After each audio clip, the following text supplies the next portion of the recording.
Hello, Mark here, Mark Ladson. I am an e-commerce consultant over in beautiful England, and today we're going to be looking at three main metrics that are going to make a difference to your brand performance. Now, look, when you're in e-com, you can spend hours and hours thinking about what metrics you should track.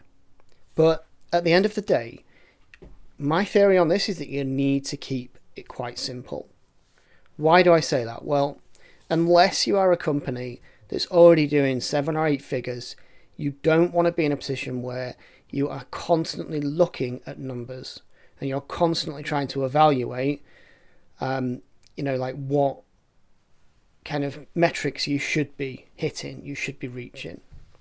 It's not going to be healthy from your time management perspective. You don't want to be spending time doing that. It's not going to give you the benefits that actually working on the business and doing things in the business are going to give you when you're at a fairly young stage. So we work with brands that are at that stage where they're doing 6 figures and they want to push it to 7.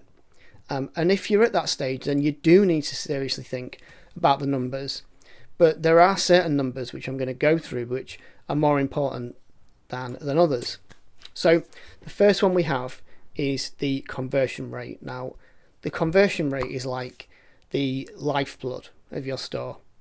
So if 100 people were to come in and visit, and visit your store, how many of those actually go on to make a purchase? Sure, we might get a few people picking things up and potentially looking at the product. We might get people that go further down the funnel and actually go to the point of taking it, trying it on, that kind of thing. So the intent to buy is quite high. We might then get people that actually go and consider buying it. They go towards the area to pay, but they don't end up making the purchase. All right, and then it's the number of people that actually end up buying from us that we need to care about at this point. So that's like your flagship metric, the main thing that you should care about. Okay, the second thing is average order value.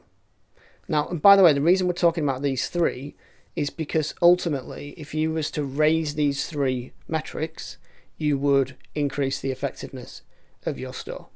So second one, average order value. So difficult to, by the way, going back to conversion rate, 2%, again, this varies by industry, but if you try and hit 2% and then raise it from there, small increases in that are going to have a big impact in your store. So average order value, very different according to the specific industry that you're in. It's specific to the product you're selling, but if you can push that up and then combine it with improving your conversion rate, again, they're going to work in tandem to be able to give you better results.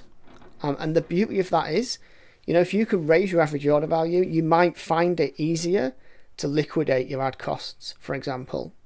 So the reason we're doing these things is because we know that the bottom line is you need to be able to acquire customers, you need to be able to get them to spend as much as possible, and you need to be able to get them to spend as much as you can through the lifetime they spend buying from you. Which brings me on to the third metric that we need to really care about, which is customer lifetime value. And the reason you should focus on this, even if you're early to the game, it's still something you want to be thinking about and you want to be tracking, because here is essentially all that matters. You've got your cost to acquire, right? Your CPA. When you take your CPA and you put that against your lifetime value, if that is a healthy position you are in, then you know that you've got the ability to keep scaling that business. So let's say it costs you $20 to acquire a customer, but you know that within the first year of them being a customer of yours, they spend $200, then you've got 10 times the CPA in average in lifetime value. All right, and then it's just a case of where can you go from there in terms of raising that and improving it, because that's the key thing, right? You're always making a balance off between cost per acquisition and then what you get out of that. Okay, and then we've got a calculator actually. If you want to drop a comment below, and I'll send that over to you. And the calculator just helps you look at what you need to achieve to make that profitable based on your own individual margins. So I hope this kind of like short video has helped.